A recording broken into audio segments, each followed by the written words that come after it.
Bernardo, como coordinador de formación y coordinador de la webinar, te cedo la palabra. Muy bien, muchas gracias, director general, muchas gracias, Tito, muchas gracias, Juan Carlos, a los tres. Vamos a inaugurar esta jornada, que tenemos un ritmo ajustado de tiempo, pero lo más importante es que todo este conocimiento, además, después lo vamos a retener y a poder compartir en el mundo de las redes sociales, en el mundo de Internet, ¿no? Después de esta primera parte, de que la apertura y la bienvenida, vamos a dar paso, nada más y nada menos, que está con nosotros la doctora doña María Cruz Minguiñón Bengoechea. Ayer hablaba con ella, le decía: voy a presentarte muy rápido. Te sigo en Twitter, tiene un Twitter espectacular, hace muchos comentarios en Twitter, seguidla, la tenéis en Twitter. Ahora mismo no me acuerdo cuál es tu nick de Twitter, tu avatar, pero bueno, después igual nos lo comenta. Ella es doctora en Ciencias Ambientales, científica titular del Instituto de Diagnóstico Ambiental y Estudios del Agua y la EA, del Consejo Superior de Investigaciones Científicas, y está ubicada en Barcelona. Maricruz, muchísimas gracias por estar con nosotros y te dejo que seas tú quien ya pilote el tema, que tenemos un tiempito. Ya te avisaré cuando queden justamente 4 minutitos y bueno, pues muchas gracias por estar aquí con nosotros y hacer este esfuerzo por estar en Icasel, Canarias, con todas las personas. Gracias, Bernardo, gracias a vosotros por la invitación.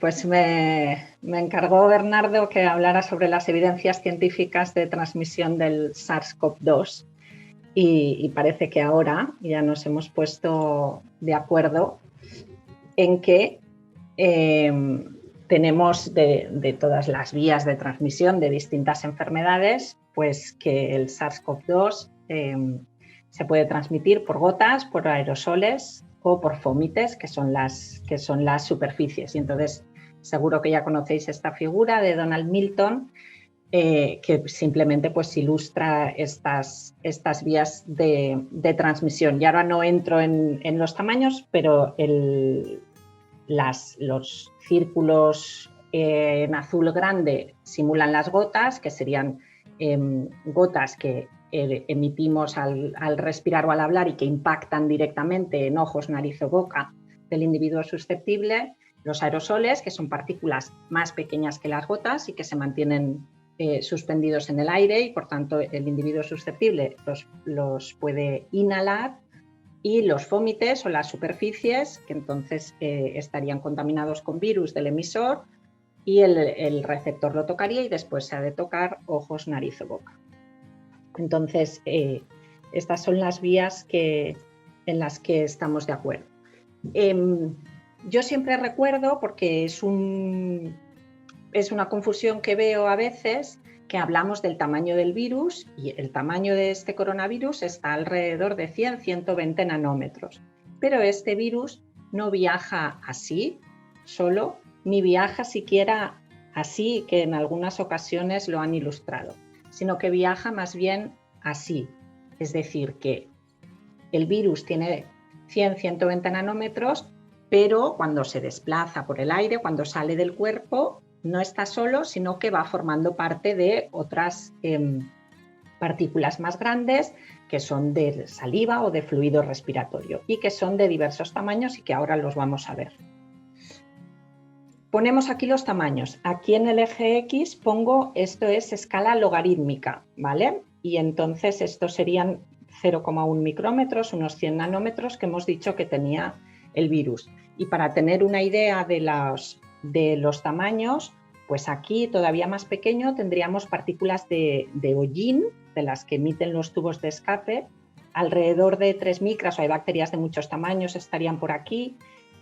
Los granos de sal ya tienen unos 10 micrómetros, o el polen, dependiendo del polen, puede tener desde un poco menos de 10 micrómetros hasta un poco más, y un cabello humano, para tener la referencia, tiene unos 80 micrómetros de diámetro.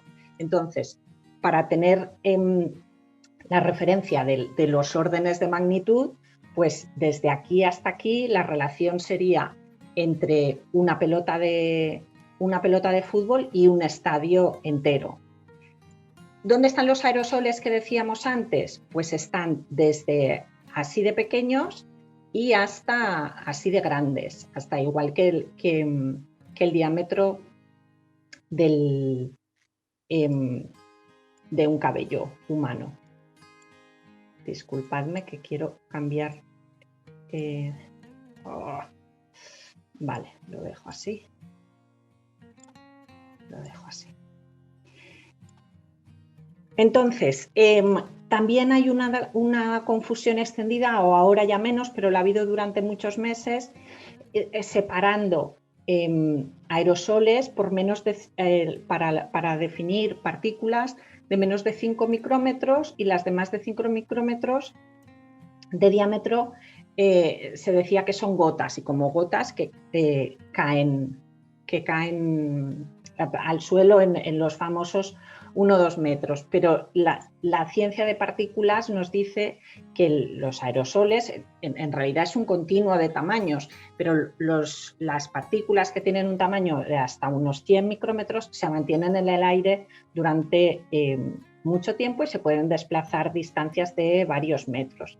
Y entonces aquí le llamamos gotas ineficientes porque no tienen suficiente inercia o tamaño para llegar al interlocutor, alcanzar en ojos, nariz o boca, y por encima de unos 300 nanómetros, por 300 micrómetros aproximadamente, pues tendríamos las gotas que sí que pueden impactar. Entonces nos quedamos con esta foto para tener en mente cuál es el gran rango de tamaño de partículas o de aerosoles que pueden contener en su interior virus, y recordando que esa es la diferencia.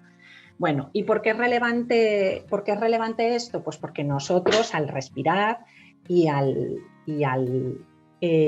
hablar emitimos partículas por los procesos de respiración, cuando entra aire en los pulmones y se generan.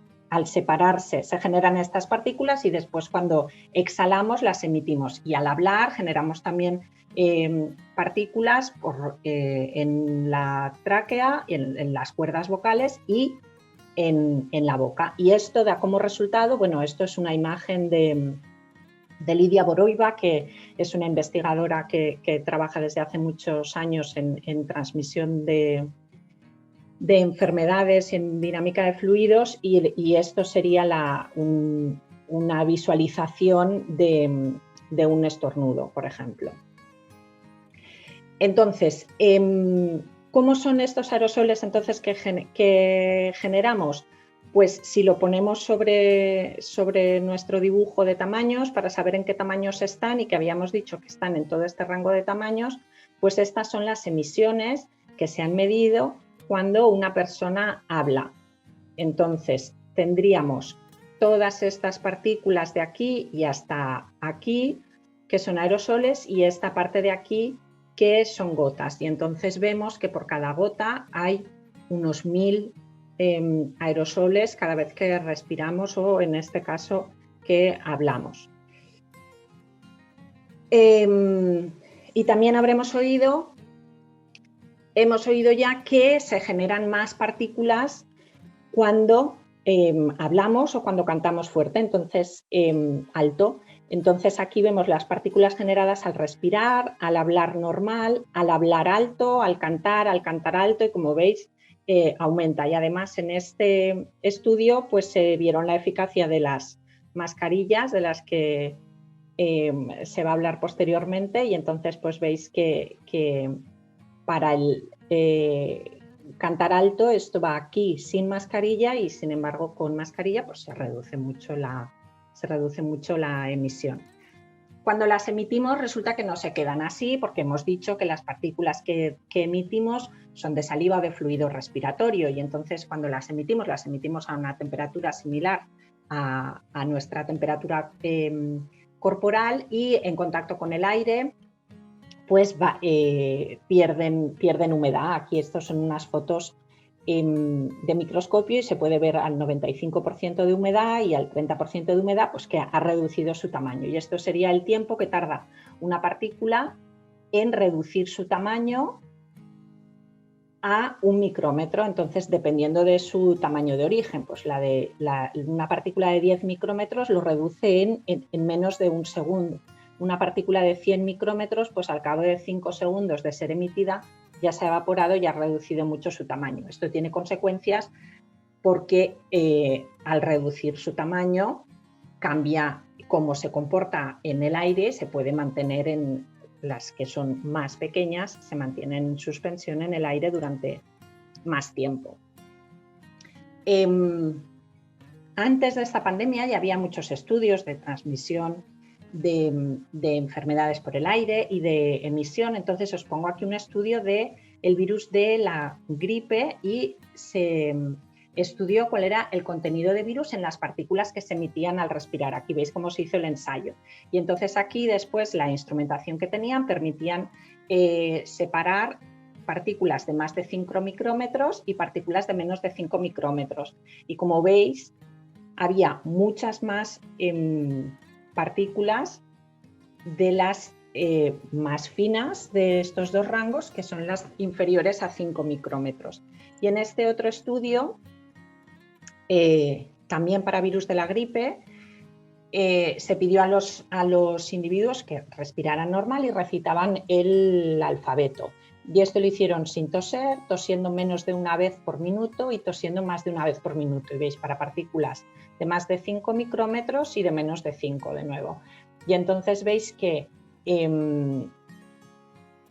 aquí hay muy pocos datos. Tosiendo menos de un minuto, veis toda la dispersión, porque además he de decir que cambia mucho de una persona a otra. Pero vemos que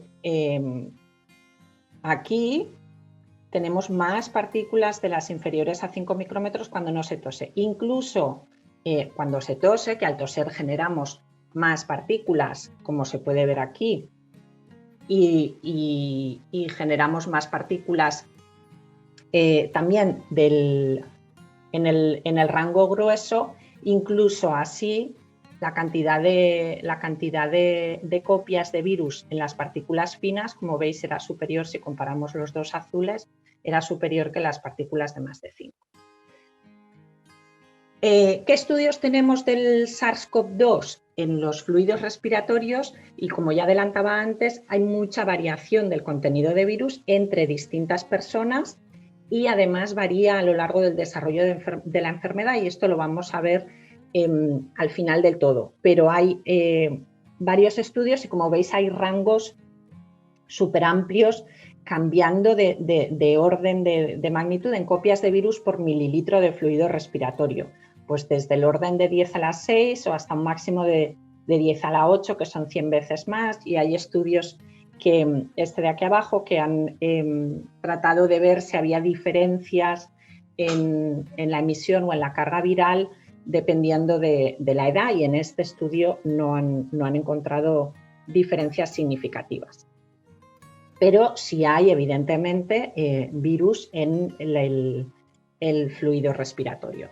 Entonces, vamos a ir anotando qué sabemos de las vías de transmisión, y entonces vamos a seguir trayendo esta diapositiva. Entonces, por lo que hemos visto hasta ahora, hemos visto que los aerosoles generados por personas con una infección activa por SARS-CoV-2 contienen virus. ¿Qué más sabemos? Entonces, sabemos que contienen virus, y entonces y hemos dicho al principio que estábamos de acuerdo en que podía ser por gotas, por aerosoles, por inhalación o por superficies. Pues vamos a ver si estos virus están presentes en estos ambientes o tienen la característica adecuada y la permanencia adecuada para realmente producir la transmisión. Entonces, este estudio, que ya salió en abril en el New England Journal of Medicine, que fue muy citado, estudiaba cómo decae el virus en distintas superficies, como veis aquí, en plástico, en acero inoxidable, en cartón y en cobre, y en aerosoles. Y entonces, ¿qué es lo que vieron? Que el SARS-CoV-2 era más estable en plástico y en acero inoxidable. Veis que decae, estos son órdenes de magnitud, veis que decae más lentamente que en el cartón o que en el cobre, que decae muy rápidamente, y vieron que en aerosoles el tiempo de semivida, que es el tiempo en el que una sustancia reduce su concentración o su actividad a la mitad, era de 1,1 o 1,2 horas. Quiere decir que cuando ha pasado una hora, la concentración que tuviéramos inicialmente se reduce a la mitad. Cuando pasa otra hora, se vuelve a reducir a la mitad y así sucesivamente. Y entonces este es el estudio que se decía que estaban, aquí no tengo las unidades del eje, pero son horas. Decían que los aerosoles estaban hasta 3 horas. Hasta 3 horas se midió en este estudio, ya no se midió más. Después hubo otro estudio que los medía hasta 16 horas. Bien. Esto que os he explicado eran virus en el laboratorio, puestos en disolución y generando partículas en el ambiente y viendo cómo se reducía la concentración. También se ha medido entonces posteriormente virus en el aire, en las partículas del aire en distintos ambientes. Es muy difícil captar los virus o captar las partículas, eso se hace, entonces luego se analizan las muestras con una PCR igual que a las personas y se identifican los virus. Pero no sabemos si estos virus serían viables o no, porque la PCR detecta ARN del virus, pero no necesariamente de un virus activo. Entonces, para saber que si este virus puede o no provocar la enfermedad, hay que cultivarlo. Y aquí es donde viene la dificultad y hay varios estudios, pero después no lo podían cultivar. ¿Por qué? Porque el propio método de muestreo daña al virus. El propio método de muestreo, nosotros cuando muestreamos partículas, si tenemos compuestos que son inorgánicos y no les pasa nada, me los llevo al laboratorio y lo analizo.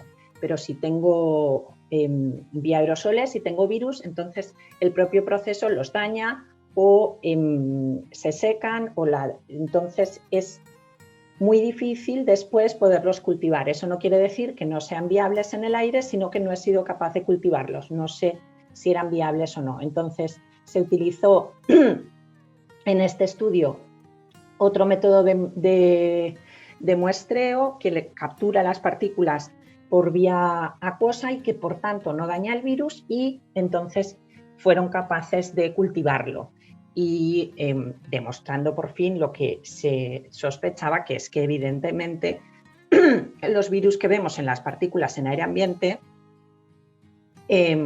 sí son viables y son potencialmente transmisores de la enfermedad. Como veis aquí, esto se hizo en un hospital y se puso aquí los captadores, y aquí que esto estaba a casi 5 metros de la cabeza del paciente. Entonces, ¿qué sabemos? Que es difícil muestrear virus activos en el aire, pero con este método entonces se ha visto que el virus sí está en forma viable en el aire por un periodo de tiempo y a distancias superiores a los 1 o 2 metros que tanto mencionamos. ¿Qué es otra cosa que sabemos? Y esto se sabe desde hace mucho tiempo porque depende, cuando hablamos de los efectos de la contaminación atmosférica y sobre la salud, estamos hablando de que respiramos partículas de diferentes tamaños que penetran más o menos en nuestro sistema respiratorio, dependiendo de ese tamaño. Entonces, las partículas más gruesas pueden alcanzar las vías respiratorias superiores y las más finas pasar a los pulmones y a los alvéolos, incluso al corriente sanguíneo. Entonces, para el caso del SARS-CoV-2, además, para que produzcan infección, pues necesitamos que en estas vías respiratorias tengamos los receptores AC2, que son los que permiten que el virus ataque las células. Yo en eso no soy especialista, pero he aprendido mucho de los que sí lo son, y entonces sí tenemos esos receptores por todo el sistema respiratorio y por eso el virus puede replicarse después. ¿Quiere decir que todas las partículas que inhalamos se quedan?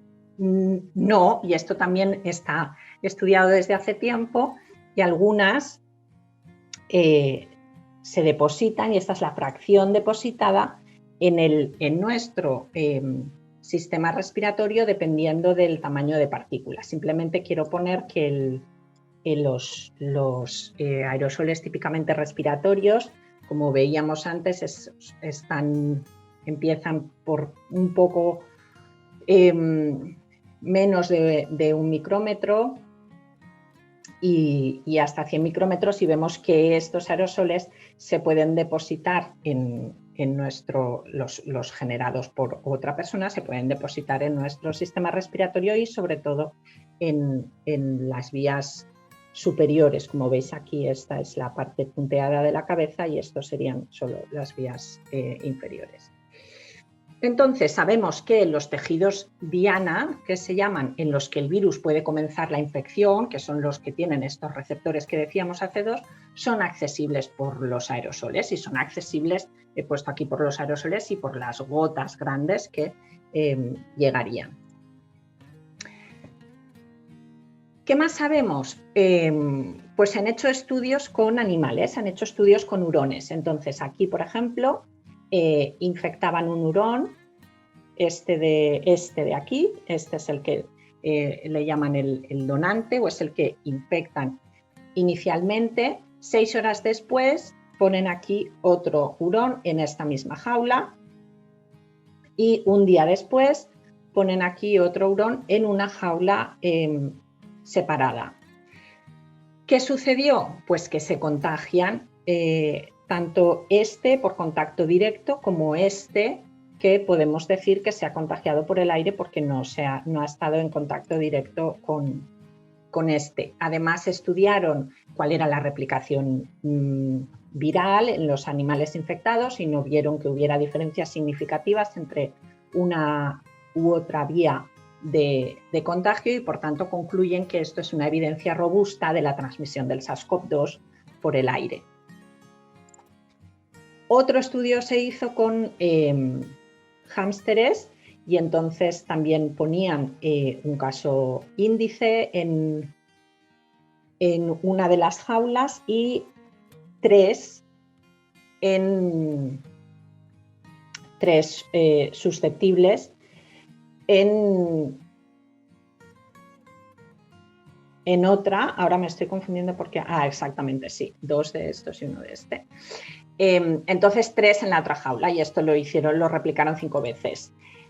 Y por tanto tenían 15 animales susceptibles, se contagiaron 10 de los 15, esto es el 66,7% de los hámsters se contagiaron. Y luego además, pues en este estudio quisieron poner aquí el tejido de mascarilla separando la jaula del infectado inicialmente y de los susceptibles, y lo simulan aquí con este dibujo, y entonces al poner la mascarilla pues se infectaron en un caso 2 de 12 animales y en el otro 4 de 12 animales, y por tanto, y como era de sospechar, pues se ve que poner aquí un tejido de mascarilla, aunque no lo llevaban los animales, insisto, sino que estaba entre las jaulas, pues reduce los aerosoles que pasan, y por tanto pues reduce la dosis y reduce la transmisión. Y este es el último que os enseño, y porque para que nadie o que no se pueda decir no han sido los aerosoles, porque podría ser una gota que salga y vaya allí. Bueno, pues entonces se diseñó con hurones este otro, donde ponían aquí el infectado y aquí el susceptible, y hacían pasar aire en vertical y hacia arriba, de manera que las gotas que caen evidentemente no suben y se infectaron, como veis aquí, se infectaron, lo replicaron 4 veces y en 2 de las ocasiones el hurón de la jaula de arriba terminó infectado. Por tanto, también sabemos que se ha demostrado la vía de transmisión por aerosoles en animales. Además, hemos observado, entonces en humanos, no lo hacemos adrede, pero tenemos casos de estudio que han tenido lugar. Entonces seguro que conocéis el caso famoso del restaurante de Guangzhou en China, en el que había un infectado en esta mesa, que fue el caso índice, y se acabaron infectando 4 personas de esta misma mesa, 3 de esta mesa y 1 de esta mesa, y no tuvieron interacción entre ellos, y además aquí había una unidad de aire acondicionado y la circulación del aire hacía que, digamos, esto se mezclara y que esto se mezclara de forma relativamente independiente. Entonces esto favoreció que se contagiaran otras personas en ese mismo restaurante en el tiempo en el que estuvieron. Sin irnos tan lejos, hace ya unos meses salió en las noticias que hubo un brote de contagio en un coro en Sallent, en Cataluña, y como veis aquí en la foto, pues bueno, pues había un montón de personas, algunos llevan mascarilla, otros no se ve, y estaban pues con actividad elevada y cantando, que ya hemos visto que se generan muchos más aerosoles, y tenían las ventanas cerradas, y el resultado pues fue ese. Y después seguro que habéis oído también el caso de un coro en Estados Unidos en el que se contagiaron, a partir de un caso índice, se contagiaron 50 personas. Después vamos a volver sobre ello. ¿Qué tienen en común estos eventos? Tienen en común que evidentemente hay una persona infectada e infecciosa.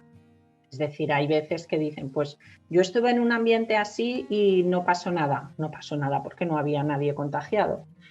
Si hay que esta persona está en un momento de alta infecciosidad, que esto lo veremos y ya lo hemos ido mencionando, pero también después, que no somos siempre igual de contagiosos. Un lugar mal ventilado durante un tiempo elevado, porque la dosis depende del tiempo, la exposición es la concentración multiplicado por el tiempo, y hay muchas personas expuestas y entonces hay un brote. Si solo hubiera una persona, pues solo tendríamos un contagiado. Entonces, ¿y cómo podemos explicar estos casos? Y luego vamos a volver. Estos casos se explican aquí. Las superficies entre este y este queda descartado, las gotas quedan descartadas, y por tanto la única vía que nos queda para explicar por qué esta persona se ha contagiado o por qué esta persona se ha contagiado son los aerosoles. De la misma manera aquí, y aquí lo vamos a ver con más detalle porque está muy estudiado todos los movimientos que hicieron y las interacciones que tuvieron. Entonces sabemos que hay casos de contagio en humanos que se han dado que solo los podemos explicar por la vía por aerosoles. ¿Qué más sabemos? Por la observación, ¿qué pasa a cortas distancias o a largas distancias? Sabemos que se transmite fácilmente a distancias cortas. ¿Qué podemos concluir de aquí? Pues sin tener más información, a priori no puedo concluir nada, no puedo hacer la conclusión de cómo se transmite a distancias cortas, eso quiere decir que se transmite por las gotas. No, que se transmite a distancias cortas quiere decir que se puede transmitir por las gotas que sí que llegan, que sean suficientemente grandes para tener suficiente inercia y que alcancen en ojos, nariz o boca. Y también quiere decir que tengo más probabilidad en distancias cortas de contagiarme por aerosoles, porque como veis la nube de partículas que generamos está más concentrada en la cercanía de la persona emisora que cuando nos alejamos. Entonces, esta persona se puede contagiar igual, aunque está recibiendo una dosis más baja, y esta persona, si se está contagiando, puede ser, sabiendo que es a corta distancia, puede ser por gotas o puede ser por aerosoles. ¿Qué dosis recibimos de una manera o de otra? Pues esto se ha modelizado y entonces en este estudio han visto cuál es la dosis que recibimos por gotas a distancias hasta 2 metros, lo han estudiado, y por aerosoles. Y entonces os pongo aquí, en el caso de que el infectado esté hablando y la distancia de la persona susceptible, cuál es la dosis que recibe la persona susceptible en negro por aerosoles de menos de 100 micrómetros que decíamos y en rojo por gotas. Y si vemos, estos son las distancias habituales de conversación. Y entonces esto es escala logarítmica, la exposición es de 100 a 2000 veces más grande por aerosoles que por gotas para distancias habituales de conversación. Entonces sabemos que se transmite fácilmente a distancias cortas y que esto apunta a los aerosoles principalmente, aunque también sabemos que a distancias cortas se puede transmitir por gotas. ¿Qué más sabemos? También hay estudios que dicen que en interiores, y esto se ha repetido muchas veces, hay un mayor registro de contagio que en exteriores. Por eso se favorecen las interacciones en el exterior. Entonces, en este estudio, pues en interiores de 22 casos primarios y en exteriores de 88, se estudió aquí 77 de los 88 no infectaron a nadie. Y aquí solo 6 no infectaron a nadie, es decir, que 16 sí infectaron a otros. Y cuando vemos a cuántos, pues los del exterior infectaron a 1, a 2 o a 3, mientras que los contagios que se dieron en interiores pues fueron a 1, pero aquí ya hay 2, 3, 4, 9, 12. Entonces, principalmente los contagios se dan en interiores y además cuando se da un contagio se alcanza a más personas, si hay más personas. Y esto quiere decir que vamos por aerosoles. Ya te estoy viendo, Bernardo, eso quiere decir que me queda poco tiempo. 4 minutitos, 4 minutitos. Voy a acelerar, es que os quiero contar muchas cosas. Entonces vemos que en interiores el contagio es superior que en exteriores. ¿Cuántas personas producen los contagios? ¿O quiénes? ¿O cuándo se producen? Hemos visto que en estos eventos. Y además hay estudios que han determinado que esto es un 10. Este guión es un 10. Entre el 10-20% de las personas infectadas generan el 80% de los contagios. Veis aquí, de una persona infectada genera todos estos contagios, mientras que luego hay otras personas infectadas que ya no contagian a nadie. Luego, son estos eventos que unas pocas personas son las que contagian a muchas personas. Además, sabemos y se ha visto que la transmisión aumenta con el tiempo de exposición y que la mitad de los contagios se dan en fase presintomática. De este modo de transmisión, que el 10-20% de las personas generan el 80% de los contagios, se puede concluir, y concluyen en estos estudios que están en Nature y en Science, que se requiere rastreo rápido y cuarentena, además de otras muchas medidas, pero este tipo de transmisión nos pide, digamos, que adoptemos esas medidas. Y lo que hablábamos, que ya hemos dicho que no somos siempre igual de contagiosos, aquí este sería el caso índice de esta persona infectada. Aquí empiezan los síntomas, en caso de que sea una persona que desarrolla síntomas. Y este sería la persona que se contagia. Entonces, el que vamos a ver aquí es que es el tiempo desde el inicio de síntomas del caso índice hasta que se da el contagio. Y vemos que el 40% de los eventos de contagio se dan antes del inicio de síntomas, el 35% están concentrados en el día 0 o día 1 de inicio de síntomas, y vemos que aquí tenemos un montón. Luego, antes del inicio de síntomas se dan, y justo en el día de inicio se dan más de la mitad de la mitad de los contagios y, por tanto, esto hay que tenerlo en cuenta. Y entonces, si se da en estos días, pues por eso pueden tener lugar los eventos de superpropagación, porque las personas no saben que están contagiadas. Entonces, sabemos que en los eventos de superpropagación y en general cuando se estudia toda la población, pero entonces debido a estos eventos, el 10-20% de los infectados son responsables del 80% de los contagios y que además sabemos que se transmite en la fase presintomática y justo en el inicio de los síntomas. Y entonces ahora vamos a ver cuál es la importancia relativa entre distintas vías. Pues aquí se hizo una revisión sistemática y se vio que el lavado de manos implicó una reducción del 11-16% en los contagios. Luego es una vía factible porque si al lavar las manos reduzco los contagios, quiere decir que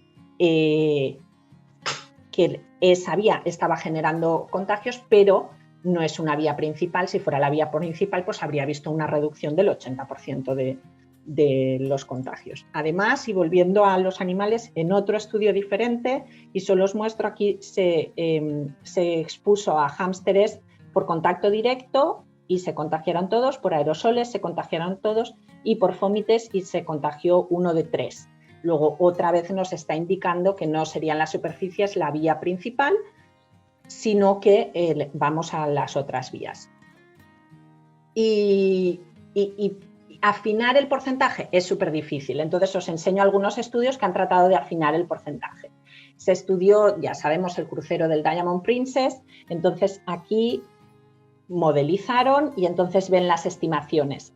Le llaman en rango corto, largo y por fómites. Y entonces, el rango corto, sabemos de nuevo que a distancias cortas pueden ser gotas de aerosoles, que lo tienen aquí separado, y entonces aquí concluyen 14% de los contagios aquí fueron por gotas, 56 por aerosoles, 30 por superficies, incluso asumiendo altas renovaciones de aire y sin recirculación. Esto es otro estudio en el que hicieron esta estimación de porcentajes por estas tres vías. Tendríamos 8% contacto, 35 gotas y 57 aerosoles. Y este es el caso que os decía del coro, que está muy bien estudiado. Entonces, de 61 personas y con un caso índice se contagiaron 52. Está súper estudiado, entonces se sabía que no se tocaron, que solo 3 personas fueron al mismo baño que el caso índice y dices, bueno, pues poniéndonos en el peor de los casos, 3 fueron por fómites. Como era un coro, tenían las posiciones asignadas, no había nadie delante de la persona del caso índice, eso quiere decir, y no habló con nadie en el descanso, eso quiere decir que no pudo ser por gotas, pero en el peor de los casos, digamos que como las otras hablaron 2 o 3, pongamos que fueron 3 personas por gotas y entonces de los 52 pues nos quedan 46 que tuvieron que ser por aerosoles y esto nos lleva a estos porcentajes. Y si de verdad nos creemos que no había nadie delante y por tanto por gotas no fue nadie, pues nos llevaría a estos otros porcentajes. Y ya está, entonces añado la última línea que es la estimación de la importancia relativa de las distintas vías, aunque es todo un reto y es muy difícil, pues bueno, pues podemos hablar más o menos de estos porcentajes.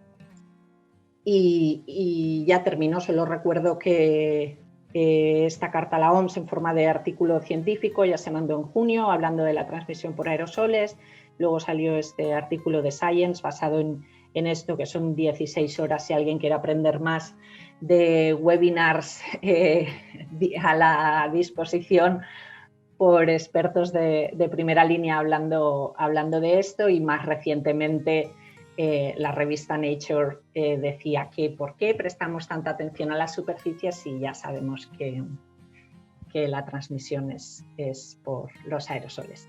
Y ya está, con esto termino. Muchas gracias. Muchas gracias, Maricruz. Ahora Habrá un aplauso generalizado de todas las personas que nos están escuchando, seguro, un aplauso muy, muy grande, y lo dejamos ya para la parte de preguntas y demás, que las personas lo van poniendo en el chat. Hay 167 personas ahora mismo en la sala, y bueno, pues aquellas preguntas que quieran hacerle a Maricruz, fenomenal. El ICASEL está poniendo mucho el foco en muchas ocasiones, Maricruz, en conocer concretamente el SARS-CoV-2, porque la mejor manera de luchar contra, de prevenir, de estar preparados y de preparar a nuestra gente, a nuestras organizaciones, es conociendo al individuo en cuestión, porque el mayor riesgo es el desconocimiento del riesgo, el mayor riesgo teórico. Y has comentado muchas cosas, incluso aquí se cumple la ley de Pareto, eso que decías 80-20, en un momento determinado me llamó la atención el dato. Después tendremos tiempo de comentarlo en el debate. Y muchas gracias por darnos esas evidencias científicas tan robustas, ¿no? El tema de los hashtags, de los hurones, me ha encantado. Y a mucha gente también, y por eso te lo quiero transmitir.